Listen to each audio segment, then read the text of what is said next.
আসসালামু আলাইকুম। শুভ সন্ধ্যা সবাইকে। কেমন আছেন সবাই? ঈদ পরবর্তীতে আপনাদের সাথে দেখা হলো। আচ্ছা, আপনাদের হচ্ছে আজকে কি দেখতে পাচ্ছি ফার্স্ট ক্লাস আপনাদের। তো আপনারা কি আমাকে চিনেন? Sohanur Rahman, academic name. Okay. একদম বেস্ট টিচার বিদ্যাবাড়ি। হ্যাঁ, আচ্ছা, আচ্ছা। একদম ফ্রি ক্লাস দেখেছে। Thank you. তো you are a lot actually. দেখি আমরা কি করতে পারি। আপনারা হচ্ছে অনেক অনেক দেখতেছি, বাট খুব ভালো। মানে happy to see you all of you here. তো খুব ভালো লাগতেছে। তো আজকে হয়তো সবার কমেন্টস গুলো পড়তে পারবো না, বাট করবো আর কি। হ্যাঁ, মানে হচ্ছে যে চেষ্টা করবো পড়ার জন্য, বাট আমাদের মেইন ফোকাস হচ্ছে মানে লেকচার পড়া, বুঝছেন, শেষ করা। তো ঠিক আছে, থ্যাংক ইউ ভেরি মাচ। আর আমরা ক্লাসে ঢোকাকালীন সময় তো আমি আর মেসেজ পড়তে পারবো না। হ্যাঁ, আর কেউ যদি কিছু বলেন, তাহলে অন্তত বলেন যে স্যার আর্জেন্ট কথা বলতে চাই, তাহলে আমি আপনাকে করবো আর কি। হ্যাঁ, কথা বলার জন্য সুযোগ দিব ইনশাল্লাহ। তবে আমি কথা মানে ক্লাস শুরু করলে সাধারণত খুব কম কথা বলি। দেখেন, আজকে বাস্তব সংখ্যা নিয়ে কথা হবে। বাস্তব সংখ্যা কি আছে দেখিনি। বাস্তব সংখ্যার মধ্যে বাস্তব পৃথিবীতে দুই ধরনের সংখ্যা থাকে, একটা বাস্তব, একটা তো অবাস্তব। আহ একজন প্রথমেই মানে একটা করলেন, কমেন্টস করলেন যে স্যার আমার কমেন্ট পড়া হয় না। হ্যাঁ, কমেন্ট পড়া হয়। বলেছে Sadia Ferdous is requesting two record this meeting locally. হ্যাঁ, তো এখানে আসলে এটা করা হয় না, মানে হচ্ছে রেকর্ড করতে পারবেন না, বাট এই রেকর্ডটা অটোমেটিক আপনার যাবে, কি বলে হচ্ছে আপনাদের ক্লাসরুমে পাবেন আপনাদের। হ্যাঁ, যে অ্যাপে যে আছে ক্লাসরুমে পেয়ে যাবেন। সেক্ষেত্রে আপনার নেটটা ইনশিওর করতে হবে। নেট ইনশিওর না করলে ক্লাস দেখতে পাবেন না। বাউন্ডারি নিয়ে গণিত ক্লাস করেছিলাম আগের ক্লাসে। আচ্ছা, একজন বলেছে তমালিকা গে না, বাউন্ডারি না। আচ্ছা, বাউন্ডারি বুঝতে পারছি। বাউন্ডারি মানে হচ্ছে ওই যে 6 মারা 4 মারা, বুঝতে পেরেছি। তাহলে তো অনেক ট্রিক্স পাইছেন ওই ম্যাথের। তো ওইগুলো অবশ্যই আপনার পরীক্ষায় আসবে। হ্যাঁ, যে কোনো একটা আসবে। আচ্ছা, ইউটিউব মতো ভিডিও আমরা পাবো না স্যার। আচ্ছা, ইউটিউবের মতো ভিডিও পাবেন। হুম, দেখেন শুরু করে দেই। তাহলে হচ্ছে বাস্তব সংখ্যার মধ্যে অনেকগুলো থাকে, সেগুলো আমরা কিছু ডেফিনিশন লিখবো। শুরুতে কিছু ডেফিনিশন পড়ি, যদিও কখনো কোনো পরীক্ষায় আসবে না, বাট এই ডেফিনিশন গুলো এত গুরুত্বপূর্ণ আমাদের জানতে হবে। পূর্ণ সংখ্যা, দেখেন পূর্ণ সংখ্যা।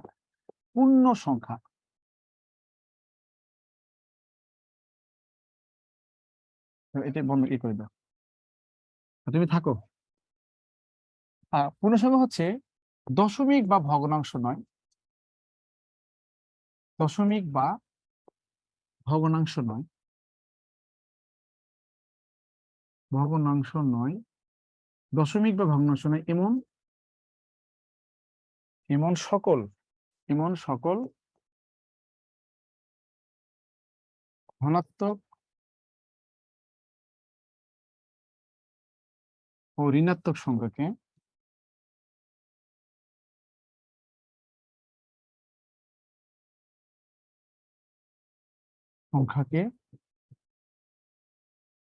পূর্ণ সংখ্যা বলে।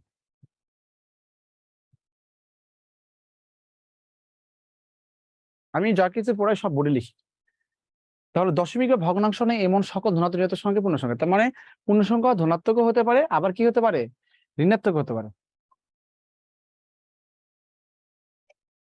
বলছে যে আমার ক্লাস দেখেছেন ইউটিউবে, খুব ভালো লেগেছে, তাই বলতে আপনাকে দেখি না স্যার, ইনশাল্লাহ দেখবেন। আচ্ছা, আলহামদুলিল্লাহ, বাই দ্য গ্রেস অফ আল্লাহ খুব ভালো আছি। দশমিক মানে কি জানেন? ধরেন 1.5, এটা একটা দশমিক। হ্যাঁ, ভগ্নাংশ মানে কি 2/3, এটা একটা দশমিক। এরকম দশমিকও হবে না, ভগ্নাংশ হবে না। এই দশমিক ছাড়া এবং ভগ্নাংশ ছাড়া সবগুলো ধনাত্মক ঋণাত্মক সংখ্যাকে আপনি পূর্ণ সংখ্যা বলবেন। যদি আমি একটা সেট কথা বলি, ধরেন এটা এটা একটা আহ বাস্তব সংখ্যার সেট অথবা পূর্ণ সংখ্যার সেট। এইটা মনে করেন, এখানে দেখেন এই যে 0, এটা মনে করেন 1, এটা হচ্ছে 2, এটা 3, এটা কত -1, এটা হচ্ছে -2। এরকম অনেকগুলো সংখ্যা, এখানে অনেকগুলো সংখ্যা আছে। তাহলে জিরো কিন্তু একটা পূর্ণ সংখ্যা। জিরো আমি কিন্তু লিখিনি জিরোর কথা, কিন্তু জিরো কিন্তু একটা পূর্ণ সংখ্যা। দেখেন এই যে জিরো থেকে শুরু হলো 1, এখান থেকে এটাও জিরো, এই সংখ্যাটা হচ্ছে পূর্ণ সংখ্যা, এটা 1, এই সংখ্যাটা পূর্ণ সংখ্যা। আর এর মাঝখানে যে সংখ্যা আছে 0.1, 0.2, 0.3, 0.4, এগুলো হচ্ছে সবগুলো দশমিকের ভগ্নাংশ। ধরেন এখানে 1 একটা পূর্ণ সংখ্যা, 2 একটা পূর্ণ সংখ্যা, কিন্তু এই বারটা, কিন্তু এর মাঝখানে অনেকগুলো সংখ্যা আছে। 1.1, 1.2, 1.3, এগুলো অনেকগুলো সংখ্যা আছে। এইগুলো হচ্ছে আমরা কি বলি, দশমিক বা ভগ্নাংশ বলি।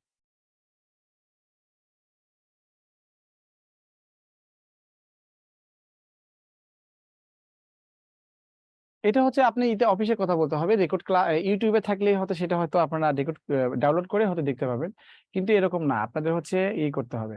তো এমবি শেষ হয়, এটা ঠিক আছে, ওয়াইফাই থাকলে ভালো হতো আপনাদের। আসলে এটা কিনে একটু টাফ হয়, হ্যাঁ খুব টাফ, বাট এটা হচ্ছে আমাদের এটা কি বলবো, যে এটা হচ্ছে আমাদের একটা সিস্টেম, এটা হচ্ছে বিদ্যাবাড়ির সিস্টেম, যে তাদের এই ইগুলো মানে রেকর্ড ক্লাসগুলো হচ্ছে ডাউনলোড করতে পারে। ডাউনলোড করলে তো বোঝে না, তাহলে সমস্যা, তাহলে তো সবাই ডাউনলোড করলে ওটা ফেল করতে পারবে এগুলো ক্লাসগুলো। তো এই জন্য হচ্ছে সিকিউরিটির জন্য দেওয়া হয় না। তো যাই হোক, তো এখানে হলো কি কি বলছি বলেন তো, যে এখানে 0, 1, 2, 3 এগুলো হচ্ছে পূর্ণ সংখ্যা, -1, -2 হলে পূর্ণ সংখ্যা। তাহলে উদাহরণ হিসেবে লিখতে পারি যে কোনো, তো -11 একটা পূর্ণ সংখ্যা, তাই না? 11 একটা পূর্ণ সংখ্যা, তারপর 10 একটা, -10 একটা পূর্ণ সংখ্যা, 10 একটা পূর্ণ সংখ্যা, বুঝতে পারছেন? -9 একটা পূর্ণ সংখ্যা, 9 ও একটা পূর্ণ সংখ্যা। ব্যাপারটা এরকম আর কি, হ্যাঁ। এরকম হতে হতে 0, এখানে 1, এখানে 2, এখানে 3, এইগুলো সবগুলো কি হচ্ছে পূর্ণ সংখ্যা, ওকে, শুধু দশমিক ভগ্নাংশ ছাড়া। এইগুলো হচ্ছে আমার পূর্ণ সংখ্যার মধ্যে পড়লো। এই পূর্ণ সংখ্যাকে আবার দেখেন, লিখে রাখতে পারেন। এই পূর্ণ সংখ্যাগুলোকে আমি কিন্তু একটা মেসেজ করতেছি না, হ্যাঁ, মেসেজ দিয়েন না, আপনারা পড়াশোনায় মনোযোগ দেন, পড়াশোনায় মনোযোগ দেন, পড়াশোনায় মনোযোগ দেন। দেখেন স্বাভাবিক সংখ্যা, দেখেন স্বাভাবিক সংখ্যা, এটা বলবো স্বাভাবিক সংখ্যা।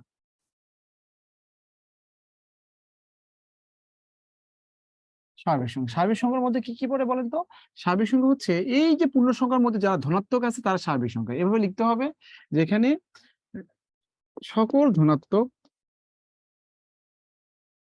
সকল ধনাত্মক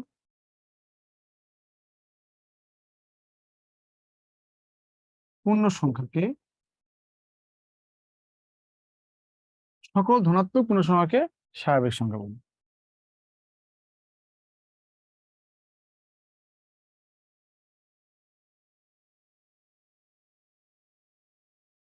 সকল ধনাত্মক পূর্ণ সংখ্যাকে স্বাভাবিক সংখ্যা, আমি আবার বলছি, সকল ধনাত্মক পূর্ণ সংখ্যাকে স্বাভাবিক সংখ্যা বলে। তাহলে উদাহরণটা কি, একই কথা, যা শুধু ধনাত্মক হওয়া লাগবে, 1, 2, 3, 4 ইত্যাদি ইত্যাদি। 1 থেকে শুরু হবে, স্বাভাবিক সংখ্যা 1 থেকে শুরু। তার মানে 0 কিন্তু স্বাভাবিক সংখ্যা না, লিখে রাখেন, 0 স্বাভাবিক সংখ্যা না। তার মানে ধনাত্মক, 0 ধনাত্মক না, ঋণাত্মক না, বুঝতে পারছেন? তাহলে সবচেয়ে ছোট স্বাভাবিক সংখ্যা কোনটা হবে? 1 হবে। সবচেয়ে ছোট স্বাভাবিক সংখ্যা 1 হবে। যারা বলছে ভিডিও বাজছে বা আটকে যাচ্ছে, তাদের নেটওয়ার্ক এনশিওর করেন, হ্যাঁ, ঠিক আছে, ডেইলি রুটিন দিয়ে দিবে।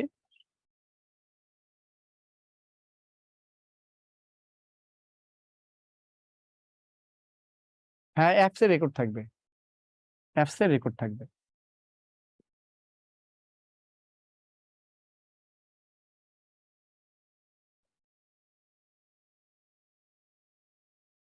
আচ্ছা, তাহলে স্বাভাবিক সংখ্যা কি হচ্ছে, ধনাত্মক হতে হবে, 1 থেকে শুরু হবে, 1, 2, 3, 4, 5 এলো স্বাভাবিক সংখ্যা, ওকে। তাহলে দেখেন এরপর আমরা লিখি মানে মৌলিক সংখ্যা। তার আগে লিখে রাখি যে এখানে জিরো নিয়ে একটু একটু কথা বলে নিই, জিরো নিয়ে। ধরেন শূন্য, শূন্য এর বৈশিষ্ট্য, এটা একটু লিখে রাখেন, হ্যাঁ, কাজে লাগবে। শূন্য হচ্ছে, দেখেন শূন্যের বৈশিষ্ট্য নাম্বার 1, শূন্য হলো একটা পূর্ণ সংখ্যা। শূন্য কি? শূন্য একটা পূর্ণ, মানে শূন্য পূর্ণ সংখ্যা। 2 নম্বর হচ্ছে শূন্য হলো জোড় সংখ্যা, জোড় সংখ্যা, শূন্য কি? জোড় সংখ্যা। 3 নম্বর হচ্ছে শূন্য হচ্ছে মূলদ সংখ্যা, মূলদ সংখ্যা, মূলদ সংখ্যা। 4 নম্বর হলো মানে শুধু ধনাত্মকও নয়, ধনাত্মকও নয় বা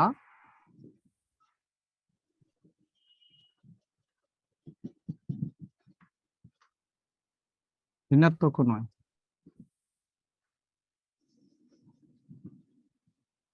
তাহলে শূন্য এর বৈশিষ্ট্য কি? শূন্য একটা পূর্ণ সংখ্যা, শূন্য একটা জোড় সংখ্যা, শূন্য একটা মূলদ সংখ্যা, শূন্য ধনাত্মক করে ঋণাত্মক নয়। তাহলে আমি এটা ব্যাখ্যা দিই কেন হচ্ছে এটা। ধরেন আপনি পরপর কয়েকটা সংখ্যা লিখছেন, কয়েকটা পরপর সংখ্যা লিখছেন। তাহলে আমি কি চট্টগ্রাম বিভাগের ক্লাসে আছি একটু নিশ্চিত করলে ভালো হতো, এটা তো জানি না, চট্টগ্রাম বিভাগের ক্লাস। আপনি যমুনা কি, এটা যমুনা কত ব্যাচ? মেঘনা এক্সট্রা কেয়ার আর যমুনা এক্সট্রা কেয়ার ব্যাচে আছে। ওকে, আচ্ছা এখন দেখেন এক্সট্রা কি ক্লাসগুলো তো সিঙ্গেল সিঙ্গেলই হবে তাই না? হুম, সিঙ্গেল সিঙ্গেল হবে। আচ্ছা, তাহলে শূন্যের বৈশিষ্ট্য হচ্ছে শূন্য পূর্ণ সংখ্যা কেন দেখেন কয়েকটা উদাহরণ দেখেন। মনে করেন আমি 5 লিখলাম, 7, তারপর 8, 9, 10 এগুলো কি পরপর সংখ্যা না বলেন? এর আগেরটা কি হবে? এর আগেরটা 4, এর আগেরটা কত 3, এর আগেরটা কত 2, এর আগেরটা কত 1, এর আগেরটা কত 0, এর আগেরটা কত -1, এটাকে -2 বা এরকম না বলেন? তার মানে পরপর সংখ্যা লিখতে গেলেই দেখেন এই 0 সংখ্যাটা আছে, তার মানে কি এটা পরপর সংখ্যা, মানে কি এটা পূর্ণ সংখ্যা। এটা দেখেন সবগুলো পূর্ণ সংখ্যা। আমি সিরিয়ালি কয়েকটা পূর্ণ সংখ্যা লিখছি, দেখেন তো আমরা 0 কিন্তু ওই পরপর সংখ্যার মধ্যে পড়ি, দেখেন এদেরকে গ্যাপ 1, দেখেন এখান থেকে এটা গ্যাপ 1, এটা থেকে গ্যাপ 1, এটা থেকে গ্যাপ 1, এটা থেকে গ্যাপ 1, তার মানে 0 কি অটোমেটিক পূর্ণ সংখ্যার মধ্যে ঢুকে পারে, বুঝতে পারছেন? এরকম 0 যে একটা জোড় সংখ্যা তার প্রমাণ হচ্ছে, মনে করেন এটা 6, এটা 8, এটা 10, এটা হচ্ছে 12, এরকম হতে থাকবে। এর আগের সংখ্যাটা হচ্ছে দেখেন 6 যদি হয়, এর আগের সংখ্যা কত 4, এর আগের সংখ্যা কত 2, আগের সংখ্যা কত 0, আগের সংখ্যা কত -2, আগের সংখ্যা কত -4, -6, এরকম হতে থাকবে।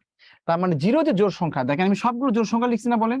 সবগুলো কি লিখেছি? জোড় সংখ্যা লিখেছি। 0 যে জোড় সংখ্যার মধ্যে পড়ে গেছে। -6 এর পরের সংখ্যা -4, -4 এর পরের সংখ্যা -2, -2 এর পরের সংখ্যা 0, 0 পরে 2, 2 এর পরে 4, 4 পরে 6, 6 পরে 8, এরকম। মানে পরপর জোড় সংখ্যা লিখতে গিয়েই আমার কি হয়েছে? জোড় সংখ্যা চলে আসছে, 0 হিসেবে চলে আসছে। আর পরপর সংখ্যা লিখতে গিয়ে আমার কি মানে পরপর পূর্ণ সংখ্যা, এটা লিখতে 0 চলে আসছে। তার মানে 0 একটা পূর্ণ সংখ্যা, 0 একটা জোড় সংখ্যা। বুঝতে পারছেন? আর মূলদ সংখ্যা কেন বলে? মূলদ সংখ্যা ডেফিনিশন আমি আপনাদের দেই নাই, হ্যাঁ? 0 স্বাভাবিক সংখ্যা না। কারণ স্বাভাবিক সংখ্যা ডেফিনিশন লিখেছি ধনাত্মক পূর্ণ সংখ্যাকে স্বাভাবিক সংখ্যা বলে। 0 তো ধনাত্মক না, ঋণাত্মক না। এই যে লিখবো এখন।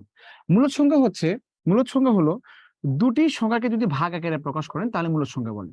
দেখেন মনে করেন 0 0 একটা পূর্ণ সংখ্যা, 2 একটা পূর্ণ সংখ্যা। তাহলে এটা কি দেখেন, এটা কি 0, দেখেন এটা কিন্তু পূর্ণ সংখ্যার মধ্যে পড়তেছে। ধরেন 0 একটা পূর্ণ সংখ্যা, এই 1 ও একটা পূর্ণ সংখ্যা, দেখেন ভাগ আকারে প্রকাশ করতেছি। তার মানে এটা কি হচ্ছে? মূলদ সংখ্যার মধ্যে পড়তেছে। তাহলে 0 2 এটা কি হচ্ছে? এটা একটা মূলদ সংখ্যা, হ্যাঁ? আর এখানে কত হচ্ছে? 0 1, দেখেন এটাকে দুটি পূর্ণ সংখ্যাকে ভাগ আকারে প্রকাশ করলে মূলদ সংখ্যা বলবে। তাহলে 0 একটা পূর্ণ সংখ্যা, 2 একটা পূর্ণ সংখ্যা, তাহলে ভাগ আকারে প্রকাশ করছি, এর ভ্যালুটা হচ্ছে 0, এইজন্য 0 একটা মূলদ সংখ্যা। বুঝতে পেরেছেন? আপাতত এটাই বোঝেন, যখন মূলদ সংখ্যা ডেফিনিশন পড়াবো তখন আমি ভালো করে বুঝাবো। বলেছি 0 ধনাত্মক নয়, ঋণাত্মক নয়। 0 ধনাত্মক নয়, ঋণাত্মক। তার মানে কি? এই যে একটা নাম্বার লাইন দিলাম, মানে হচ্ছে একটা সংখ্যা রেখা দিলাম। সংখ্যা রেখার মধ্যে, সংখ্যা রেখার মধ্যে একটা নাম্বার লাইন দিলাম, সংখ্যা রেখার মধ্যে দেখা যাচ্ছে, দেখেন এই সংখ্যা রেখার মধ্যে এখানে হচ্ছে 0। এই 0 এমন একটা বস, ও মনে করেন ও রাশিয়ার প্রেসিডেন্ট এসে তো বলে দিবে না যে অমুক সংখ্যা ধনাত্মক, অমুক সংখ্যা ঋণাত্মক। কে বলবে? বলবে 0। 0 বলবে যে আমার ডান দিকে যারা থাকে তারা সবাই হচ্ছে ধনাত্মক, আর আমার বাম দিকে যারা থাকবে সবাই ঋণাত্মক। সে সে আসলে কিছুই না, সে ধনাত্মক না, ঋণাত্মক না। 0 হচ্ছে একটা মার্কার, একটা মিডিয়েটর। ও বলে দিবে যারা ধনাত্মক তারা আমার সবাই ডান দিকে থাকবে, যারা ঋণাত্মক তারা আমার সবাই বাম দিকে থাকবে। তার মানে 0 হচ্ছে মিডিয়েটর, মিডিয়েটর, বুঝতে পারছেন? মিডিয়েটর। তাহলে শূন্য, শূন্য এর বৈশিষ্ট্য, মানে শূন্য এর বৈশিষ্ট্য, এটা শূন্য একটা পূর্ণ সংখ্যা, শূন্য একটা জোড় সংখ্যা, শূন্য একটা মূলদ সংখ্যা, শূন্য ধনাত্মক নয় বা ঋণাত্মক নয়।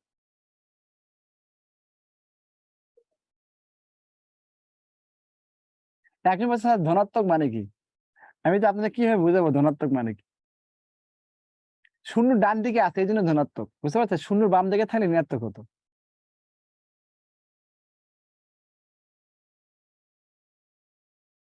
হ্যাঁ, 0 যে কোনো শোনেন, যে কোনো পূর্ণ সংখ্যাই হচ্ছে মূলদ সংখ্যা। 0 একটা পূর্ণ সংখ্যা, এই জন্য এটা একটা মূলদ সংখ্যা, বুঝতে পারছেন? মূলদ সংখ্যা। বোর্ডে বেশি ব্রাইট লাগে, এই তো? আচ্ছা, বোর্ডে বেশি ব্রাইট লাগে। আচ্ছা,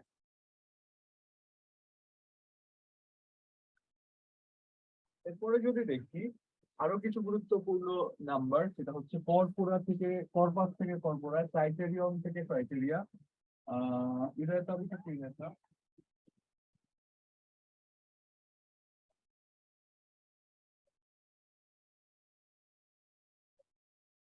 নিজেকে অরিন্দাত্মক বলা যাবে?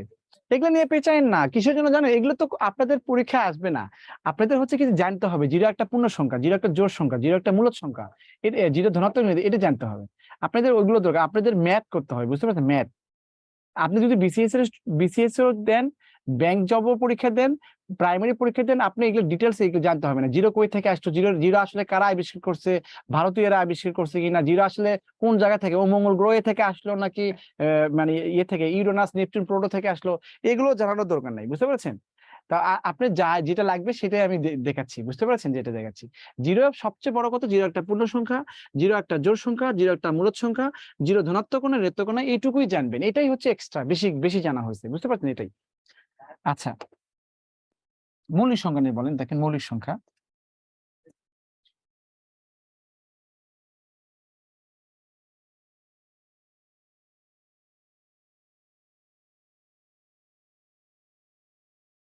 মৌলিক সংখ্যা, মৌলিক সংখ্যা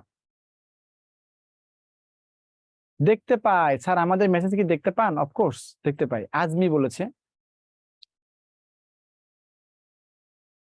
ক্লাস মাঝে মাঝে আটকাই যাচ্ছে না, আপনার নেটটা আপনাকে আটকাই দিচ্ছে। হ্যাঁ, তো নেটকে একটু ভালোবাসেন, নেট নেটকে একটু বুস্ট আপ করেন, বুঝতে পেরেছেন?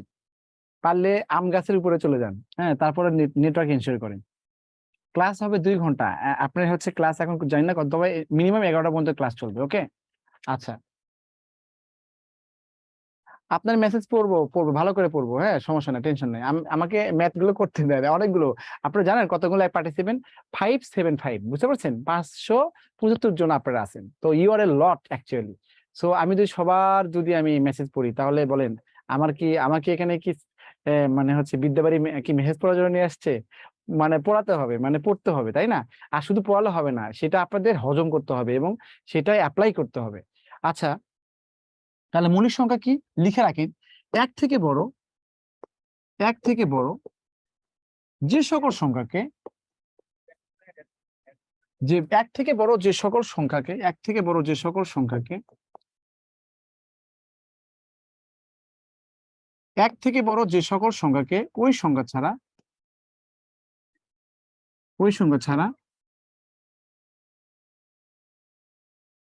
অন্য কোনো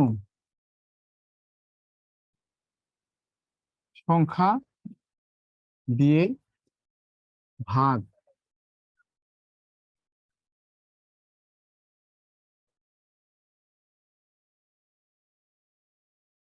ভাগ যায় না, তাদেরকে মৌলিক সংখ্যা বলে, তাদেরকে মৌলিক সংখ্যা বলে। ওকে, তাহলে একজন আগেই লিখে স্যার এক কেন মৌলিক সংখ্যা নাই, মানিক চন্দ্র দত্ত, দেখছেন আপনার নাম বলে ফেলছি, উনি আগেই বলে ফেলছে যে স্যার এক কেন মৌলিক সংখ্যা না। হ্যাঁ, ওকে, এক কেন মৌলিক সংখ্যা না, একটু পরেই শুনে, এত এক্সাইটেড হলে হবে বলেন? আচ্ছা ঠিক আছে, আল্লাহ হাফিজ। একবার স্যার পরীক্ষার হলে তো এক্সট্রা পেপার দিবে না, তাহলে অঙ্কের ফলাফল বের করবে কিভাবে? এত কষ্ট, এত চিন্তা আপনার, সমস্যা নেই, আপনার বুদ্ধি শিখে দিবনি, সমস্যা নেই। হম, আমার আমার ক্লাস যদি সবগুলো করেন ভালোবেসে মন উজাড় করে, হ্যাঁ, যদি করেন, তাহলে হচ্ছে আপনার 20টা ম্যাথের মধ্যে 10টা ম্যাথই আপনার ক্যালকুলেশন করতে হবে না, বুঝতে পারছেন? আর যদি আরো পারেন, আমার ট্রিক্স এন্ড হ্যাক যদি হজম করতে পারেন, তাহলে আপনি 12 থেকে 13টা ম্যাথ আপনার কোনো ক্যালকুলেশনই করতে হবে না, এমনি মনে করেন যে ওই যে এরকম থাকে না, বাংলাদেশের প্রধানমন্ত্রীর নাম কি, ওরকম ওরকম করে পারবেন, কিছু কিছু ম্যাথ আসবে। আর বাকি 5-7টা ম্যাথ আপনি কি করবেন? ক্যালকুলেশন করবেন, সেটা ওর মধ্যেই কোশ্চেন পেপারের মধ্যেই পারবেন। তারপরেও আরেকটা বুদ্ধি আছে, সেটা শিখে দিব, এগুলো নিয়ে টেনশন করেন না, জাস্ট আপনি পড়াশোনায় মনোযোগ দেন। হ্যাঁ, এই যে আমার দিকে তাকান অথবা বোর্ডের দিকে তাকান। হ্যাঁ, আচ্ছা, ওকে। মৌলিক সংখ্যা হচ্ছে এক থেকে বড় যে সকল সংখ্যাকে ওই সংখ্যা ছাড়া অন্য কোনো সংখ্যা দিয়ে ভাগ যাবে তাদেরকে মৌলিক সংখ্যা বলে। এটা আমি আগে থেকেই মুখস্থ করেছিলাম, এই জন্য দিলাম আর কি। হ্যাঁ, আচ্ছা, তাহলে আচ্ছা, এক কেন মৌলিক সংখ্যা না আমি বলবো, ঠিক আছে, ই করেন না, বলে দিব, সমস্যা নেই, বলে দিব, ইনশাল্লাহ বলে দেব। হ্যাঁ, এখন বলছে স্যার অনেক ভালোবেসে ক্লাস করবো ইনশাল্লাহ, 20টা কমন থাকলেই হবে। 20টা কেন, 20টার উপরে থাকলেও সেটাও পারবেন, বুঝতে পারছেন? শুধু প্রাইমারিতে পারবেন, আপনি অন্যগুলো পারবেন, বুঝতে পারছেন? আচ্ছা, তাহলে এক থেকে বড় যে সকল সংখ্যাকে ওই সংখ্যা ছাড়া অন্য কোনো সংখ্যা দিয়ে ভাগ যায় না তাদেরকে মৌলিক সংখ্যা বলে, এটা বলছি। তার মানে উদাহরণটা দেখেন, উদাহরণটা কি হচ্ছে দেখেন, এখানে এক থেকে বড় হওয়া লাগবে, মানে 2 থেকে শুরু করলাম, 2কে কিন্তু অন্য কোনো সংখ্যা দিয়ে ভাগ যায় না, দুই দুই দিয়ে ভাগ যায়, বাট অন্য সংখ্যা দিয়ে ভাগ যায় না। তাহলে 2 একটা মৌলিক সংখ্যা, 3 একটা মৌলিক সংখ্যা, 5 একটা মৌলিক সংখ্যা, 7 একটা মৌলিক সংখ্যা, তাই না? এরকম অনেকগুলো মৌলিক সংখ্যা আছে, অনেকগুলো, হ্যাঁ, অতগুলো দেখলাম না, অনেকগুলো মৌলিক সংখ্যা আছে। এখন আরেকটা অথবা দিয়ে দিই, তাহলে আপনাদের সুবিধা হবে। দেখেন, অথবা হচ্ছে যে সংখ্যাটির, যে সংখ্যাটির, হ্যাঁ, যে সংখ্যাটির যে সংখ্যাটির গুণনীয়ক বা উৎপাদক বা ভাজক, কি বলেছি বলেন তো, যে সংখ্যাটির গুণনীয়ক বা উৎপাদক বা ভাজক মাত্র বলছি মাত্র 2, তাকে মৌলিক সংখ্যা বলে। মৌলিক সংখ্যা বলে, তাকে মৌলিক সংখ্যা বলে। ওকে, বলেছি যে যে সংখ্যাটির গুণনীয়ক বা উৎপাদক বা ভাজক মাত্র 2টি তাকে মৌলিক সংখ্যা বলে। একটা বিষয় এটা খেয়াল করবেন, এখানে আমি বারবার বলবো না, এই গুণনীয়ক, উৎপাদক এবং ভাজক, বুঝতে পারছেন, এরা হচ্ছে একই ব্যক্তি। হ্যাঁ, এরা একই ব্যক্তি, একই পার্সন তারা। তাহলে যে সংখ্যাটি গুণনীয়ক বা উৎপাদক বা ভাজক মাত্র 2টি তাকে মৌলিক সংখ্যা বলে। তাহলে গুণনীয়ক মানে যা, উৎপাদক মানে তা, ভাজক মানেও তাই, একই কথা। ওকে, লিখে রাখেন যে গুণনীয়ক মানে যা, উৎপাদক মানে যা, ভাজক মানে একই কথা। ওকে, এখন আমাকে যে সংখ্যাটি গুণনীয়ক মাত্র 2টি তাকে হচ্ছে মৌলিক সংখ্যা বলে, যে সংখ্যাটি উৎপাদক মাত্র 2টি তাকে মৌলিক সংখ্যা বলে, যে সংখ্যাটি ভাজক মাত্র 2টি তাকে মৌলিক সংখ্যা বলে। তাহলে আমাদের এই গুণনীয়ক, উৎপাদক, ভাজক এটা জানা উচিত। হ্যাঁ, উৎপাদক আমি গুণনীয়কটা এভাবে বলবো, এগুলো পরে আমরা লসগু গসগু তো পড়তে পারবো, অথবা পরে পড়তে পারবো। গুণনীয়ক হচ্ছে একটি সংখ্যাকে যতগুলো সংখ্যা দিয়ে ভাগ যায়। মনে করেন যে আমার গুণনীয়ক কারা, যে সকল মানে সোজা কথা, যারা আমাকে ভাগ করবে, যারা আমাকে ভাগ করতে পারবে তারা আমার গুণনীয়ক। যে সকল সংখ্যা আমাকে ভাগ করতে পারবে তারাই হবে আমার গুণনীয়ক। যদি আমি বলি 6 এর গুণনীয়কটা কি, দেখেন 6 এর গুণনীয়কটা কি, 6 কে যারা যারা ভাগ করবে, 6 কে কিন্তু 1 দিয়েও ভাগ করতে পারে, 6 দিয়েও ভাগ করতে পারে, তাই না? আর কি কি, 2 দিয়ে করে, 3 দিয়ে করে, তার মানে 1 2 3 6 হচ্ছে 6 এর গুণনীয়ক। আমি আবার বলছি, দেখেন 6 কে যারা যারা ভাগ করতে পারবে নিঃশেষে মানে কোনো ভাগশেষ থাকবে না, তারাও হচ্ছে 6 গুণনীয়ক। তাহলে যদি বলি 12 এর গুণনীয়ক কি, 12 কে যারা যারা ভাগ করবে, 12 কে কিতে ভাগ করবে, 1 এবং 12 দিয়ে ভাগ করবে, কনফার্ম। আর কি দিয়ে ভাগ করবে, 2 দিয়েও ভাগ করবে, 3 দিয়েও ভাগ করবে, 4 দিয়েও ভাগ করবে, 6 দিয়েও ভাগ করবে। তার মানে 1 2 3 4 6 12 হচ্ছে এরা 12 এর গুণনীয়ক, এরা হচ্ছে 12 এর গুণনীয়ক। কি বললাম বলেন তো, 12 এর গুণনীয়ক, এরা হচ্ছে 12 এর গুণনীয়ক। তাহলে এটা ক্লিয়ারলি লিখে রাখেন যে একটি নির্দিষ্ট সংখ্যাকে যতগুলো সংখ্যাতে ভাগ করবে তারা হচ্ছে ওই সংখ্যার গুণনীয়ক। একজন লিখছে যে স্যার একটু স্লো বলেন, আমি এত ধীরে ধীরে যাচ্ছি, তারপরে বলে স্যার স্লো বলেন। আর কি বলেন, আর কি। একজন আবার কি করছে, 2 থেকে শুরু করে একদম প্রাইম নাম্বার কতগুলো সব লিখে ফেলছে, মাশাআল্লাহ, ভেরি গুড ভেরি গুড, অনেক। আচ্ছা, তো আপনি যদি এগুলো লিখতেই থাকেন তাহলে আমার কথা শুনতে হবে না বলেন? শুনতে হবে তো, লেখাগুলো তো শুনতে হবে। আচ্ছা, কেউ বলে ফাস্ট যান স্যার, কেউ বলে যান স্লো যান স্যার। ওকে, তাহলে নো প্রবলেম।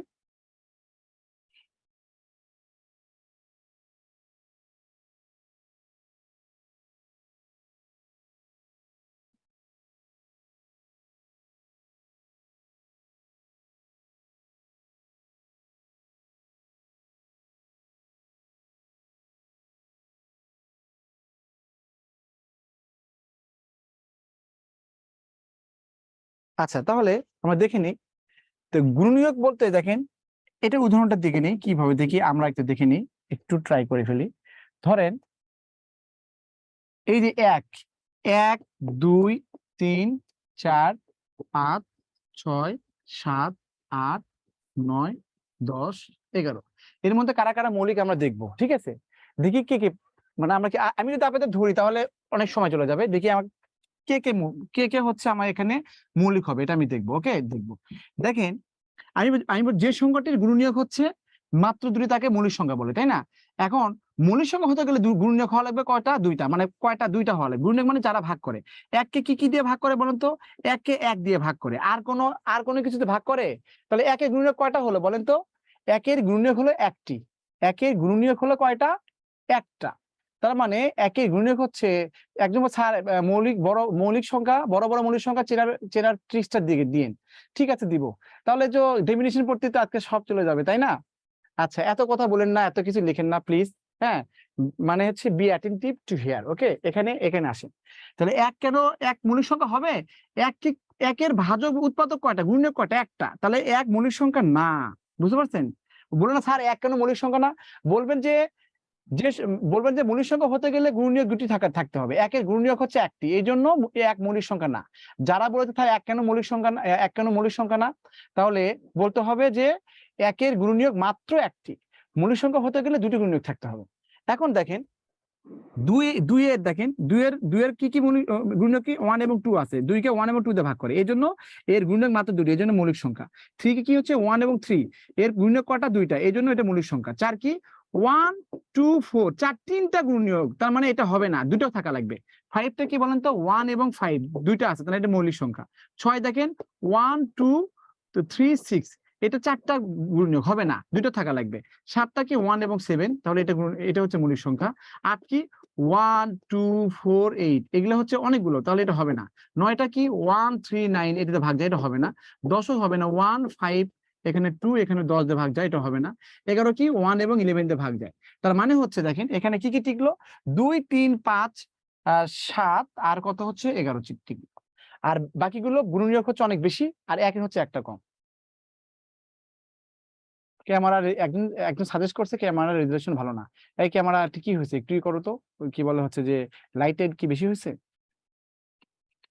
এটা কি বুঝতে পেরেছেন? আমাকে ইনশিওর করেন তো দেখি, কে কে বুঝতে পেরেছেন যে এক কেন মৌলিক সংখ্যা না, বুঝতে পেরেছেন? আর ওইগুলো কেন বাদ গেল, এটা আমাকে বলেন তো।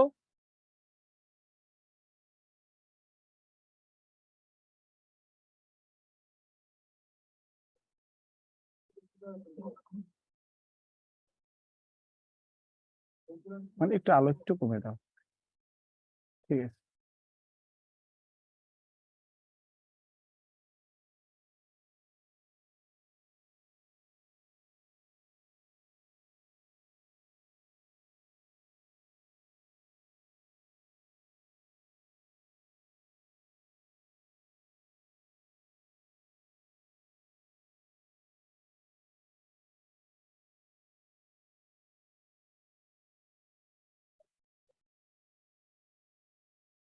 ওকে, ঠিক আছে, তাহলে বুঝতে পেরেছেন মানে খুব ভালো হয়েছে। আমি তো আপনাদের বুঝতে পেরেছি, তা আমিও খুব হ্যাপি, বুঝতে পেরেছেন, থ্যাংক ইউ। তাহলে হচ্ছে আমরা চলে যাই পরের দিকে। দেখেন মৌলিক সংখ্যার বৈশিষ্ট্য, দেখেন এটা বৈশিষ্ট্য মানে হচ্ছে মৌলিক সংখ্যার বৈশিষ্ট্য, মৌলিক সংখ্যার বৈশিষ্ট্য লিখে রাখেন। নাম্বার 1, মৌলিক সংখ্যা হচ্ছে, লেখেন জোড়, এই করে দিও না, কথা বলতে দিও না, কারোর সাথে কথা বলবো না। জোড় মৌলিক সংখ্যা হলো, জোড় মৌলিক সংখ্যা একটি, তা হলো 2। দেখেন আমি এমন ভাবে লিখছি যেন কোনো ইয়ে হয় না। আচ্ছা, জোড় মৌলিক সংখ্যা হলো একটি, তা হলো 2, তার মানে 2 একমাত্র মৌলিক সংখ্যা। জোড় মৌলিক সংখ্যা হলো একটি, তা হলো 2। ওকে, আচ্ছা, এরপরে দেখেন 2 নাম্বার হলো, 2 নাম্বার হচ্ছে 2 নাম্বার, 2 ছাড়া, 2 ছাড়া সকল মৌলিক সংখ্যা, 2 ছাড়া সকল মৌলিক সংখ্যা কি হচ্ছে? বিজোড়। ওকে, 2 ছাড়া সকল মৌলিক সংখ্যা কি হচ্ছে? বিজোড়। 2 ছাড়া সকল মৌলিক সংখ্যা বিজোড়। জোড় মৌলিক সংখ্যা হচ্ছে একটি, তা হলো 2, 2 ছাড়া সকল মৌলিক সংখ্যা হচ্ছে কি? বিজোড়। ওকে, আচ্ছা। 3 নাম্বার,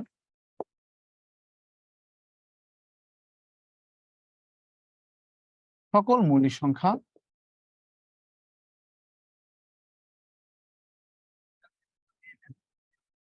ধনাত্মক।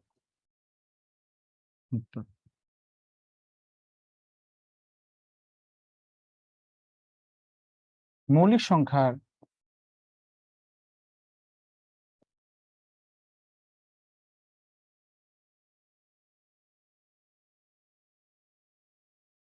মৌলিক সংখ্যার গুণনীয়ক মাত্র 2টি। এই যে লিখে দিলাম, আপনারা লিখে নেন। তো জোড় মৌলিক সংখ্যা হচ্ছে একটি, তা হলো 2, 2 ছাড়া সকল মৌলিক সংখ্যা বিজোড়, বিজোড়, আর সকল মৌলিক সংখ্যা ধনাত্মক। মৌলিক সংখ্যার গুণনীয়ক মাত্র একটি, মাত্র 2টি।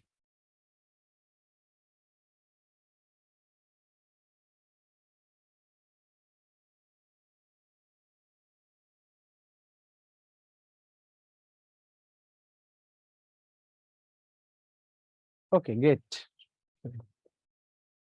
দেখেন এখানে মূলদ সংখ্যা বলি, দেখেন মূলদ সংখ্যা, মূলদ সংখ্যা বলে, দেখেন মূলদ সংখ্যা, মূলদ সংখ্যা হচ্ছে, মানে খুব সিম্পলি বলবেন দুটি পূর্ণ সংখ্যাকে, পূর্ণ সংখ্যা তো জানেন ধনাত্মক হতে হবে ঋণাত্মক হতে, এই জন্য কিন্তু আমি বলে দিচ্ছি এই যে পূর্ণ সংখ্যার ডেফিনেশনটা প্রথমে পড়াচ্ছি। হ্যাঁ, এখন বলছে জিরো, তাহলে কি জিরো? কি জিরো একটা পূর্ণ সংখ্যা, তাই না? জিরো একটা পূর্ণ সংখ্যা, জিরো কি হতে পারে, আর কি হতে পারে? জিরো একটা জোড় সংখ্যা, জিরো একটা মূলদ সংখ্যা। তো এই আবার জিরো মানে কি, মানে জিরো কি তাহলে? জিরো কি? জিরো একটা পূর্ণ সংখ্যা, জিরো একটা জোড় সংখ্যা, জিরো একটা মূলদ সংখ্যা, আর কি চান বলেন? তো দুটি পূর্ণ সংখ্যাকে, দুটি পূর্ণ সংখ্যাকে, দুটি পূর্ণ সংখ্যাকে এই যে লব বাই হর, এরকম লব বাই হর আকারে, লব বাই হর আকারে প্রকাশ করাকে, লব বাই হর আকারে প্রকাশ করাকে, করাকে মূলদ সংখ্যা বলে। মূলদ সংখ্যা বলে। দুটি পূর্ণ সংখ্যাকে লব বাই হর আকারে প্রকাশ করাকে মূলদ সংখ্যা বলে। উদাহরণটা কি দেখেন, এটা সত্য হলো যে সত্য হলো, সত্য হলো তারপর এটা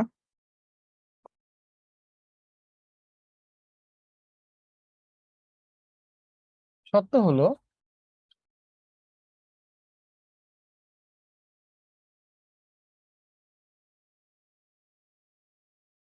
শূন্য কখনো, সত্য হলো শূন্য, সত্য হলো শূন্য কখনো হরে আসবে না।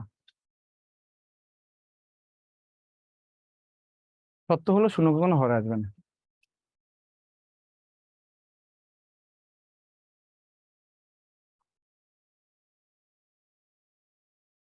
কারণ শূন্য যদি ধরে আসে তার এখন দেখেন, যে কোনো কিছু দেখেন ভালো করে বুঝেন, জিরো বাই সামথিং, হ্যাঁ যে কোনো কিছু লিখলে সামথিং মানে কি, জিরো বাই সামথিং সমান সমান জিরো হয়, but something by something, something by zero, এটা হচ্ছে অসংজ্ঞায়িত, মানে আনডিফাইন্ড, অসংজ্ঞায়িত। আপনি দেখেন, আপনি আপনি আপনার আপনার মোবাইলে ক্যালকুলেটরে জিরো বাই সামথিং, মানে সামথিং বাই জিরো দিয়ে ভাগ করেন, দেখেন নো এরর আসবে, বুঝতে পারছেন? অসংজ্ঞায়িত মানে এটা কোনো সংজ্ঞায়িত হয় না। তাহলে জিরো বাই সামথিং ঠিক আছে, হ্যাঁ তার মানে দেখেন জিরো বাই কত, টু সমান সমান জিরো, জিরো বাই কত, ওয়ান সমান সমান জিরো, জিরো বাই যে কোনো কিছু, হ্যাঁ জিরো বাই যে কোনো কিছু সমান সমান জিরো, ব্যাপারটা বুঝতে পারছেন? বাট জিরো দিয়ে কোনো কিছু ভাগ করলে সেটা অসংজ্ঞায়িত হবে। এই জন্য বলছি যে দুটো পূর্ণ সংখ্যাকে ভাগ আকারে প্রকাশ করব, বাট শূন্য আমি কখনো কি আসবে না, হরে নিয়ে আসবো না, বুঝতে পারছেন? তাহলে এটা মূলদ সংখ্যা বলবে, মূলদ সংখ্যা।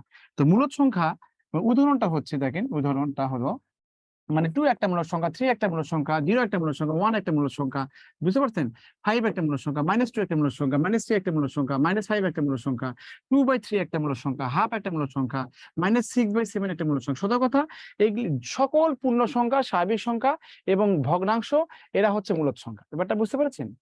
তাহলে দুটি পূর্ণ সংখ্যাকে লব বাই হর আকারে। এখন যদি বলেন যে 1.5 একটা মূলদ সংখ্যা, কারণ 1.5 কে এখানে এখানে 10 আসে, দেখেন এটা কিন্তু দুইটা পূর্ণ সংখ্যাকে ভাগ আকারে প্রকাশ করা হয়েছে, এই জন্য এগুলো সবগুলো হচ্ছে মূলদ সংখ্যার মধ্যে পড়বে। এগুলো ডেফিনেশনটা একটু জানেন, যা শুধু এগুলো মুখস্থ করার দরকার নেই। আপনারা মনে করছেন যে স্যার যেভাবে পড়াচ্ছে এগুলো মনে খুবই বেশি ইম্পর্টেন্ট, এই জন্য আরো বেশি জানবো, আরো বেশি জানবো, বুঝতে পারছেন? কিন্তু আমি পড়াচ্ছি হচ্ছে এই ডেফিনেশন গুলো আপনাদের জানতে হবে, জানলে ভালো, বুঝতে পারছেন? না জানলে একটু মন্দ হবে, এই জন্য আর কি জানতে হবে এই জিনিসগুলো। কারণ আপনাদের যখন প্র্যাকটিস করাবো তখন এগুলো লাগবে।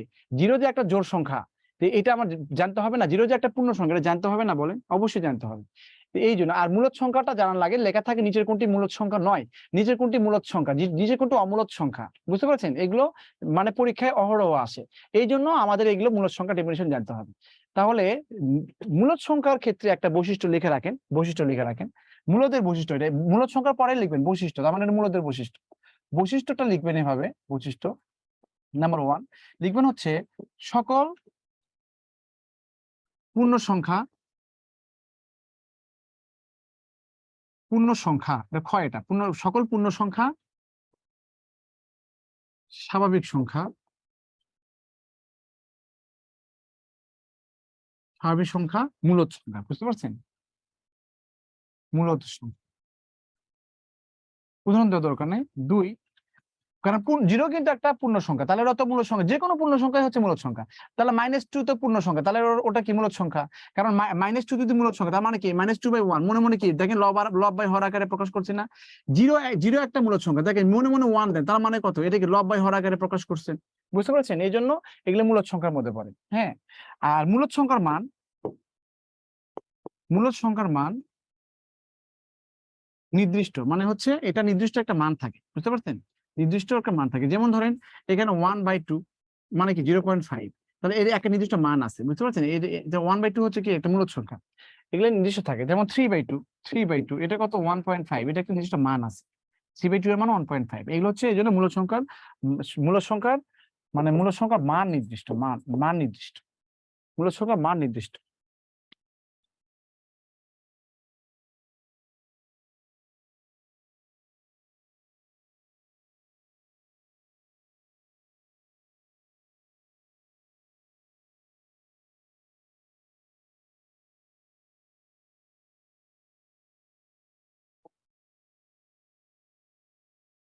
অমূলদ সংখ্যা দেখেন, যেগুলো মূলদ না সেগুলো তো লেখেন অমূলদ সংখ্যার বৈশিষ্ট্য। অমূলদ সংখ্যার ডিরেক্ট লিখেছি, হ্যাঁ, ডিফারেন্ট দরকার। অমূলদ সংখ্যার বৈশিষ্ট্য লিখলেই হয়ে যাবে। অমূলদ সংখ্যার বৈশিষ্ট্য প্রথমটা লিখবে না, দেখেন প্রথম নাম্বারটা, হ্যাঁ, এটা ভেরি ভেরি ইম্পর্টেন্ট। এটা অমূলদ সংখ্যা যেগুলো মূলদ সংখ্যা না, তাহলে এখানে দেখেন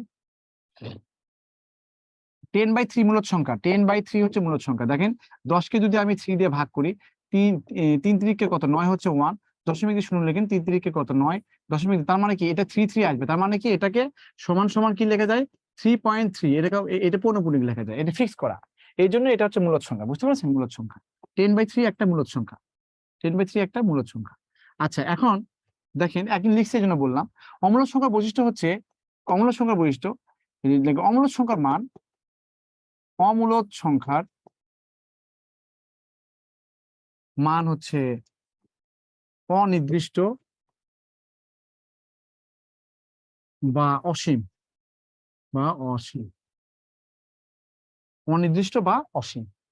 অমূলদ সংখ্যার বৈশিষ্ট্য, অমূলদ সংখ্যার মান অনির্দিষ্ট বা অসীম। এখানে উদাহরণ হিসেবে দিতে পারেন, উদাহরণ হিসেবে দিতে পারেন, উদাহরণ উদাহরণ হিসেবে দিতে পারেন। কি উদাহরণ? দেখেন এখানে হচ্ছে আপনার অমূলদ সংখ্যার মান অনির্দিষ্ট বা অসীম। এখানে আপনি লিখতে পারেন পায়ের মান 22/7। এই 22/7 হচ্ছে, এটা হচ্ছে উদাহরণ। 22কে 7 দিয়ে ভাগ করবেন, এটা কখনোই কি হবে না, মানে হচ্ছে মানে কোনো শেষ হবে না, এই জন্য এটা অমূলদ সংখ্যা, বুঝতে পারছেন? এটা কি মূলদ সংখ্যার মতোই, বাট এর চেহারা অমূলদ সংখ্যা। আচ্ছা, এটা আরেকটা বিষয় হচ্ছে যে অমূলদ সংখ্যা, যে মৌলিক সংখ্যার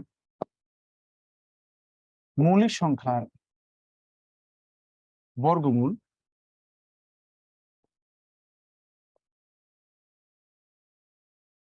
মৌলিক সংখ্যার বর্গমূল অমূলদ সংখ্যা। মৌলিক সংখ্যার বর্গমূল হচ্ছে অমূলদ সংখ্যা। কি বলছি? মৌলিক সংখ্যার বর্গমূল অমূলদ সংখ্যা, মৌলিক সংখ্যার বর্গমূল অমূলদ সংখ্যা। ওকে, তাহলে উদাহরণটা কি দেখেন? উদাহরণ হচ্ছে কত? 2 একটা মৌলিক সংখ্যা, এটা রুট করলে এটা অমূলদ সংখ্যা হবে। 3 একটা মৌলিক সংখ্যা, এটা রুট করলে অমূলদ সংখ্যা। 5 একটা মৌলিক সংখ্যা, রুট করলে মানে পৃথিবীতে যতগুলো মৌলিক সংখ্যা আছে সবগুলোর বর্গমূলটা কি হবে? অমূলদ সংখ্যা হবে। ওকে, অমূলদ সংখ্যা হবে। 3 নাম্বার দেখেন, 3 নাম্বারটা দেখেন কিভাবে হয়। 3 নাম্বার,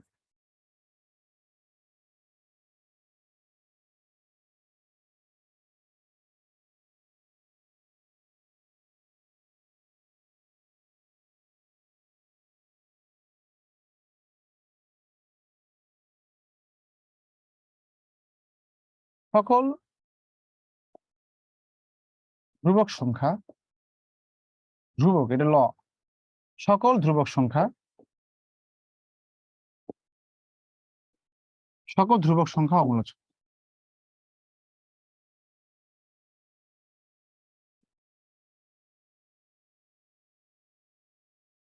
কিভাবে বুঝলেন? যে উদাহরণটা কি হচ্ছে? সকল ধ্রুবক সংখ্যা, এখানে হচ্ছে একটা ধ্রুবক সংখ্যা, মহাকর্ষীয় ধ্রুবক সংখ্যা, পাই একটা ধ্রুবক সংখ্যা, তারপর হচ্ছে মহাকর্ষীয় ধ্রুবক, এটা ধ্রুবক সংখ্যা, তারপর হচ্ছে ল্যামডা একটা ধ্রুবক সংখ্যা, নিউ এরকম এটা, এগুলো সবগুলো হচ্ছে ধ্রুবক সংখ্যা। তো আপনি এটা জানেন, হচ্ছে মৌলের ক্ষেত্রে ব্যবহার করা হয়, আর এটা হচ্ছে অভিকর্ষ ত্বরণ, এটা হচ্ছে কি পাই, হ্যাঁ, এগুলো হচ্ছে ধ্রুবক সংখ্যা। কিভাবে জানেন? যে সকল মান অনির্দিষ্ট, মানে কেউ ফিক্স করতে পারে না, সেগুলো হচ্ছে কি পূর্ণবর্ণীর সংখ্যা মূলদ হবে, পূর্ণবর্ণীর সংখ্যা মূলদ হবে। আচ্ছা, সকল ধ্রুবক সংখ্যা অমূলদ সংখ্যা হবে, সকল ধ্রুবক সংখ্যা কি হবে, অমূলদ সংখ্যা হবে। যেমন আপনার, আপনি নেটওয়ার্ক ইনশিওর লেখাটা স্পষ্ট না, নেটওয়ার্ক ইনশিওর করেন, নেটওয়ার্ক ইনশিওর করেন। আচ্ছা, দেখো তো ক্যামেরা করে দুইজন লিখেছে যে লেখা স্পষ্ট না। মেহেদি, কমেন্ট দেখছো?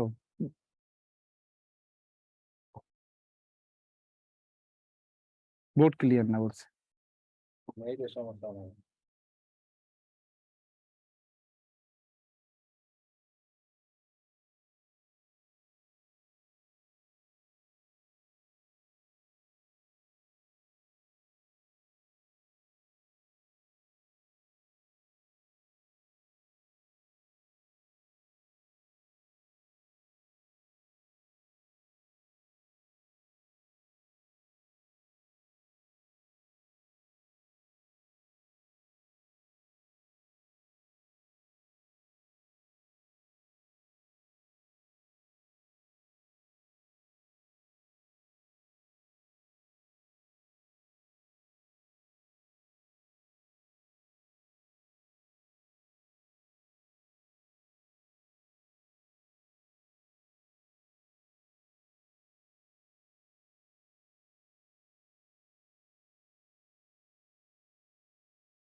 ধ্রুবক সংখ্যা আপনার অভিকর্ষ ত্বরণের মান 9.88, বুঝতে পারছেন?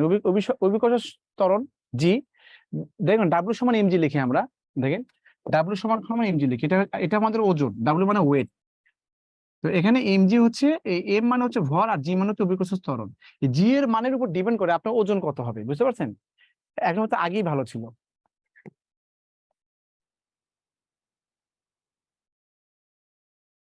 তাহলে এই যে অভিকর্ষ ত্বরণ, হ্যাঁ, অভিকর্ষ ত্বরণের মান, ধরুন আপনি যখন লিফটে উঠবেন, লিফট থেকে যখন নিচে নামবেন, তখন দেখবেন যে আপনি নিজেকে শূন্য মনে করবেন, তখন কিন্তু ওজনের কিন্তু অনেক তারতম্য হয়।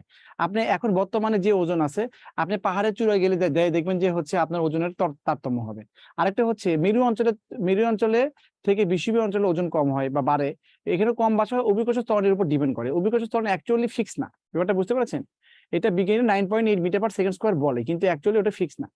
যে যে মানটা ফিক্স না, মানে বিভিন্ন রকম হতে পারে, সেগুলোকে ধ্রুবক সংখ্যা বলে। একেবারে ধ্রুবক সংখ্যাটা কি, মানে যে মানগুলো ফিক্স না সেগুলো কি ধ্রুবক সংখ্যা বলে। ওকে, বোর্ড ঠিক আছে, অনেকে বলছে বোর্ড ঠিক আছে।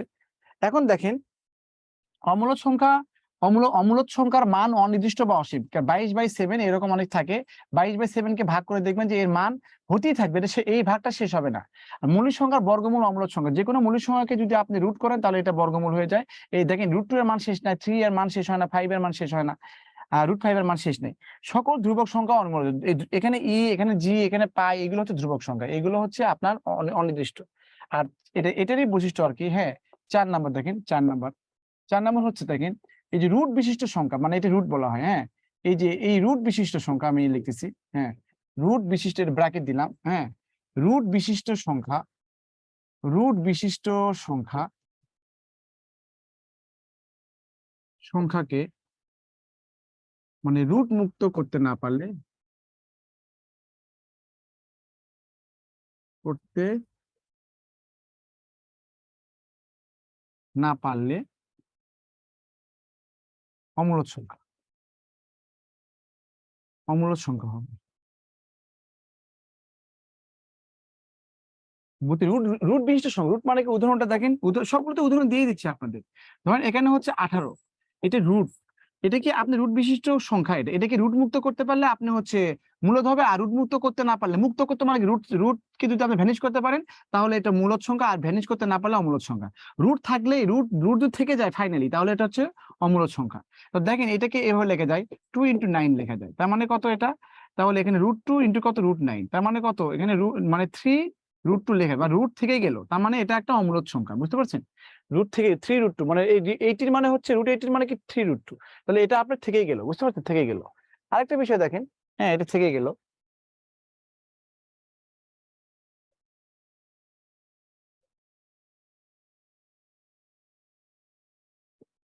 বুঝতে পেরেছেন?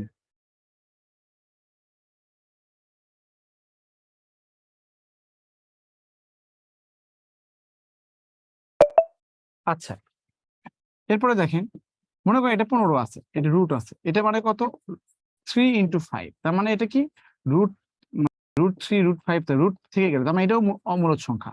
আবার দেখেন এখানে ধরেন, এখানে হচ্ছে মনে করেন 25 দিলাম, এটা রুট দিলাম, এটা কিন্তু দেখেন 25 মানে কত হচ্ছে, দেখেন এটা 5 স্কোয়ার, এটা 5 স্কোয়ার মানে হচ্ছে কি, এটা হচ্ছে রুট মুক্ত করা 5 হয়, তার মানে এটা কিন্তু মূলদ সংখ্যা, এটা আবার মূলদ সংখ্যা, তাহলে এটা অমূলদ হবে না, এটা মূলদ সংখ্যা হবে। এই জন্য বলছি যে রুট বিশিষ্ট সংখ্যা যদি রুট মুক্ত করতে পারেন তাহলে এটা মূলদ হবে, যদি রুট মুক্ত করতে পেরেছি দেখেন এটা মূলদ, আর এটা হচ্ছে অমূলদ সংখ্যা।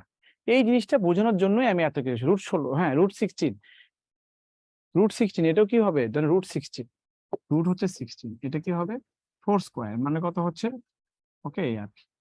এই হচ্ছে আমাদের ই ছিল, তো এইগুলো ডেফিনিশন ছিল, এটা আমারই কিচ্ছু না, এগুলো নিয়ে কথা বলেন না অতটা কিছু, আপনি লিখে রাখেন বা স্ক্রিনশট দিয়ে রাখেন।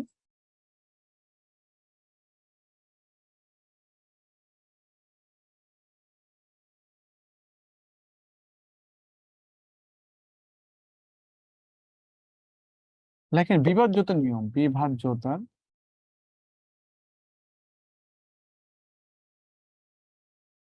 বিভাজ্যতার নিয়ম। দেখেন 2 কাকে ভাগ যাবে, নিয়মটা হচ্ছে 2 কাকে ভাগ যাবে, যে মানে কোন সংখ্যার শেষ অঙ্ক,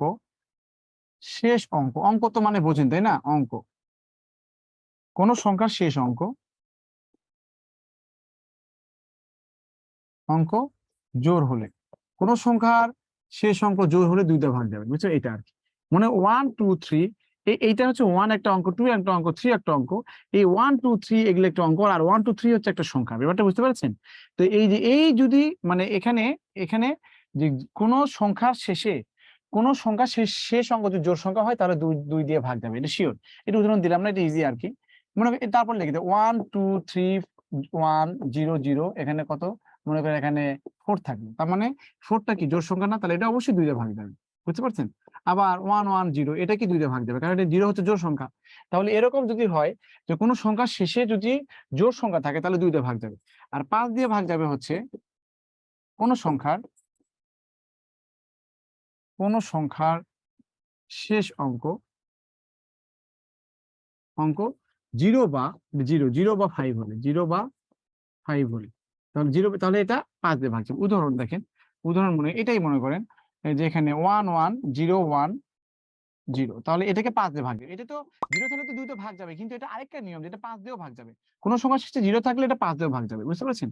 আবার মনে করেন 5 6 7 1 0 5, হ্যাঁ এটাও 5 দিয়ে ভাগ যাবে, কারণ এখানে লাস্ট অঙ্কটা কত 5 আছে, এর লাস্ট অঙ্ক 0 আছে, এই জন্য এটা 5 দিয়ে ভাগ যাবে, ওটা লাস্ট অঙ্ক 5 আছে এই জন্য 5 দিয়ে ভাগ যাবে।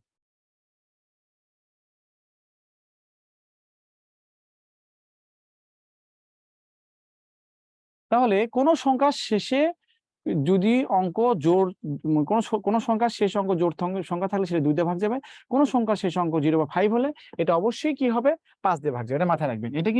এটা কিন্তু কাছাকাছি নিয়ম, এই জন্য একসাথে লিখলাম 2 এবং 5, ওকে। এরপরে দেখেন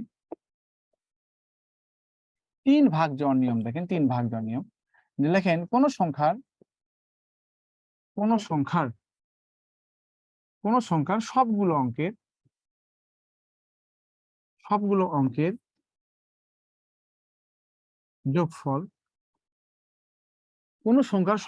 যোগফল, 3 দিয়ে ভাগ গেলে,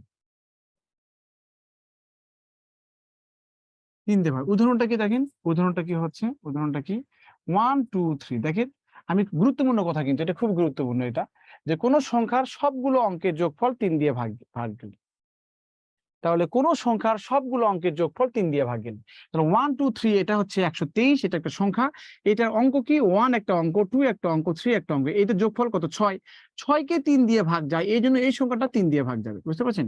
এই জন্য এই সংখ্যাটাকে কি হবে 3 দিয়ে ভাগ যাবে, 3 দিয়ে ভাগ যাবে। যেমন 5 6 7 এটা 567, এটার যোগফল 5 6 7 যোগ করলে 18 হয়, 18 কে 3 দিয়ে ভাগ যায়, এই জন্য এই সংখ্যাটা 3 দিয়ে ভাগ যায়। দেখো তো কেন বোর্ড বলে ক্লিয়ার না? এটা তো খুব ভালো ক্যামেরা, কেন বলবে? নাকি আলোটা একটু কম করে দিব? দেখেন তো এখন ক্লিয়ার কিনা, দেখেন তো, লিখছি তো অল ক্লিয়ার। আর দেখো এটা এটা দেখেন, এটা ক্লিয়ার আছে, এখন ক্লিয়ার আছে, সব ক্লিয়ার আছে, দেখো সবাই বলছে সব ক্লিয়ার আছে।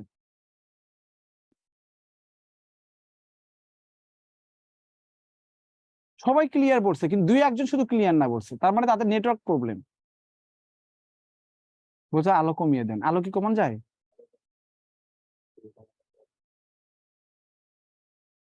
আচ্ছা সবাই ক্লিয়ার বলছে, হ্যাঁ আচ্ছা আর আর হাত দিও না, হাত দিও না, ওর বলছে ক্লিয়ার বলছে, আর হাত দিও না,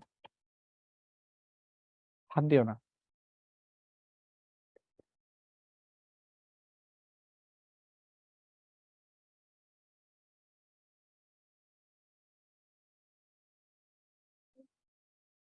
দেখেন 1 1 1 এটা কি 111, এটা কি 1 1 1 যোগ করলে 3 কে 3 দিয়ে ভাগ যায়, জন্য 3 দিয়ে ভাগ যাবে, বুঝতে পারছেন আর কি? মানে কোন সংখ্যার অঙ্কগুলো যোগফল যদি 3 দিয়ে ভাগ যায়, সংখ্যাটি 3 দিয়ে ভাগ যাবে। আমি আবার বলছি, কোন সংখ্যার অঙ্কগুলো যোগফল যদি 3 দিয়ে ভাগ যায়, সংখ্যাটি 3 দিয়ে ভাগ যাবে। কোন সংখ্যার অঙ্কগুলো যোগফল যদি 3 দিয়ে ভাগ যায়, সংখ্যাটি 3 দিয়ে ভাগ যাবে।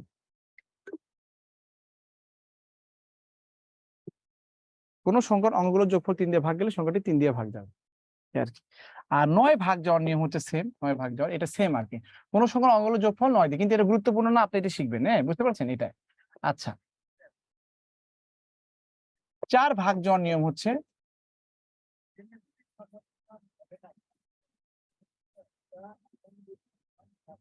কোন সংখ্যার শেষ দুটি অঙ্ক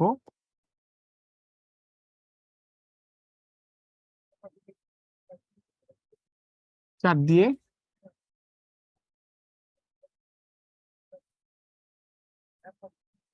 কোন সংখ্যার শেষ দুটি অঙ্ক 4 দিয়ে ভাগ গেলে 4 দিয়ে ভাগ। উদাহরণটা দেখেন, উদাহরণটা হচ্ছে মনে করেন 6 3 4 1 2, এই লাস্টে 1 2 আছে না, 12 12 কে 4 দিয়ে ভাগ যায়, এই যে পুরো সংখ্যাটা 4 দিয়ে ভাগ যায়, বুঝতে, এইভাবে বলবেন। কোন সংখ্যার শেষে, হ্যাঁ, লেখার রং পরিবর্তন করলে আরো আসবে না, আরো অস্পষ্ট আসবে।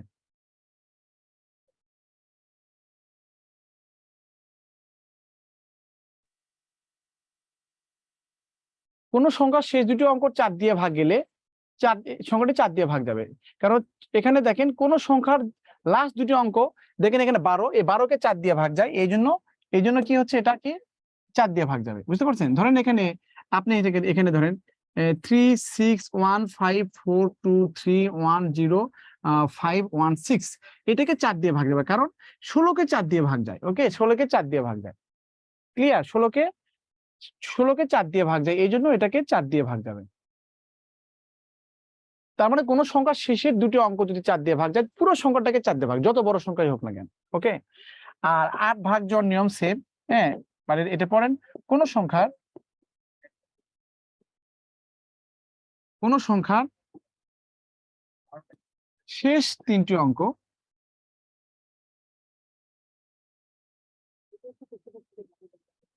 8 দিয়ে ভাগ গেলে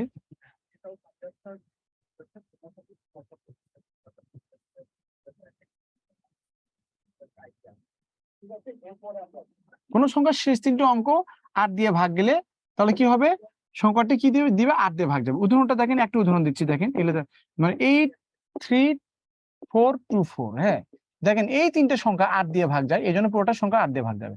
দেখেন 5 8 40 3 24, এই 424 কে 8 দিয়ে ভাগ যায় বিধায়, এই তিনটে সংখ্যাকে 8 দিয়ে ভাগ যায় বিধায় পুরো সংখ্যাটাকে 8 দিয়ে ভাগ যাবে। তার মানে 4 এবং 8 এর নিয়ম কাছাকাছি, এটা হচ্ছে শেষ দুটি অঙ্ক আর এটা শেষ 3টি অঙ্ক। কোন সংখ্যার শেষ দুটি অঙ্ক 4 দিয়ে ভাগ গেলে, তাহলে কি হবে, আমরা 4 দিয়ে ভাগ যাবে। আর কোন সংখ্যার শেষ 3টি অঙ্ক যদি 8 দিয়ে ভাগ যায়, সংখ্যাটি 8 দিয়ে ভাগ যাবে। ওকে, এইগুলো হচ্ছে মাথায় রাখবেন। তার মানে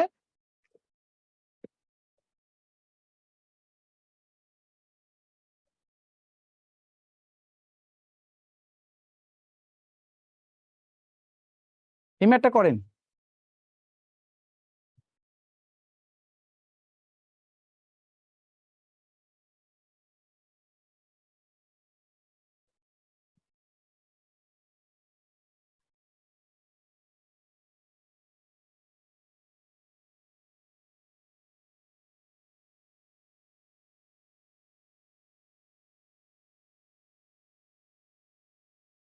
দেখেন এই ধরনের ম্যাথগুলো কিভাবে আমরা প্র্যাকটিস করব, ভালো করে বুঝেন,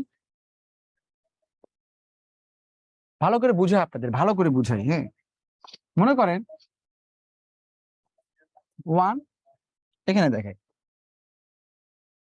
1 2 3 4 5 6 7 8 9 10 11 12 13 15 14 লিখি, 15 15 16। আচ্ছা, যদি আপনাকে বলি, আপনাদের বলি এখানে যে 1 থেকে, আগে বলেন তো, আগে আপনারা লেখেন তো 1 থেকে 10 পর্যন্ত কতগুলো সংখ্যা আছে 3 দিয়ে ভাগ যায়, লেখেন তো দেখি 1 থেকে 10 পর্যন্ত কতগুলো সংখ্যা আছে 3 দিয়ে ভাগ যায়, সেটা বলেন।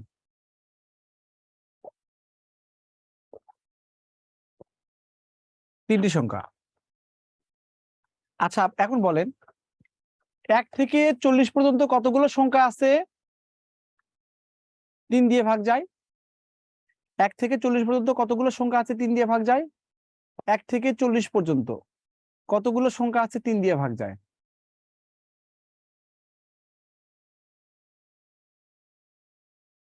তার মানে অনেকেই ভুল করতেছেন। হ্যাঁ, তার মানে ভুল করতেছেন অনেকেই। হ্যাঁ, 50% পাচ্ছেন, 50% পাচ্ছেন, তার মানে জানা নাই, অনেকেরই জানা নাই।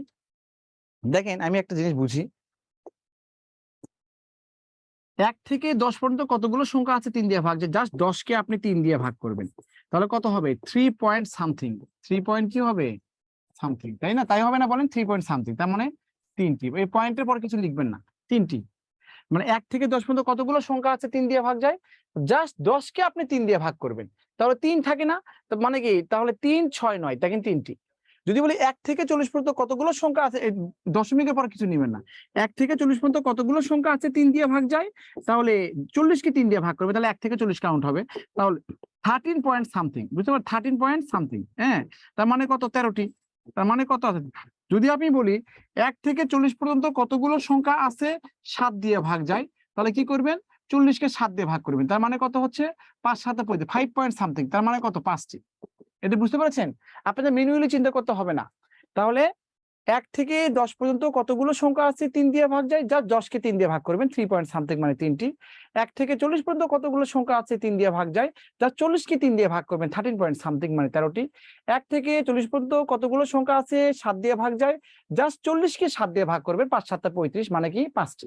মানে 5 পয়েন্ট সামথিং মানে হচ্ছে 5টি। ওকে, এইটুকু ক্লিয়ার? আশা করছি এটুকু আপনাদের ক্লিয়ার। এইভাবে চিন্তা করবেন, বুঝতে পারছেন? ম্যানুয়ালি চিন্তা করবেন না, এইভাবে চিন্তা করবেন। ওকে, এভাবে চিন্তা করবেন। এখন যদি আমি বলি আপনাকে, যে এখানে যদি আমি আপনাদের বলে দেই যে এখানে যে বলে দেই যে 4 থেকে 4 থেকে 4 থেকে 15 এর মধ্যে কতগুলো সংখ্যা আছে 3 দিয়ে ভাগ যায়, পারবেন? 4 থেকে 15 এর মধ্যে কতগুলো সংখ্যা আছে 3 দিয়ে ভাগ যায়? 4 থেকে 15 এর মধ্যে। তারপরে অনেকে ভুল করতেছে, 4 3 লিখে 4 3 লিখেছে, কেউ লেখে 4, কেউ লেখে 3, কেউ লেখে 5, কেউ লেখে 3, কেউ লেখে 4, তার মানে কনফিউজড, আপনারা কনফিউজ। কিন্তু আমি একটু ট্রিক শিখাই, বুঝাই আপনাদের, যে 4 থেকে 15 এর মধ্যে কতগুলো সংখ্যা আছে 3 দিয়ে ভাগ যায়, ভালো করে বুঝেন। 4 থেকে 15 এর মধ্যে। এই বলেন তো, আর লেখার দরকার নাই। এখানে কি মধ্য বলছে না? বলেন, এখানে মধ্য বলছে না? মধ্য মানে কি? 4 থেকে 15 এর মধ্যে, তার মানে এই 4 4 থেকে 4 বাদ যাবে, 4 এবং এই যে 15 এর মধ্যে মানে কি? এই যে এইটুকু কাউন্ট করতে 15 বাদ যাবে। 4 থেকে 15 এর মধ্যে মানে কি? 4 এবং 15 এর মধ্যে, 4ও নয়, 4ও নয়, 15ও নয়। ওকে, তাহলে দেখেন এখানে কয়টা সংখ্যা আছে 3 দিয়ে ভাগ যায়? একটা, দুইটা, 3টা। দেখেন 3টে সংখ্যা আছে। 3টে সংখ্যা আছে না? বলেন। 3টি সংখ্যা, যারা 3 লিখে তাদের হয়েছে। তাহলে 1 থেকে 4 পর্যন্ত, সরি, 4 থেকে 15 এর মধ্যে, মানে 4ও বাদ যাবে, 15ও বাদ যাবে।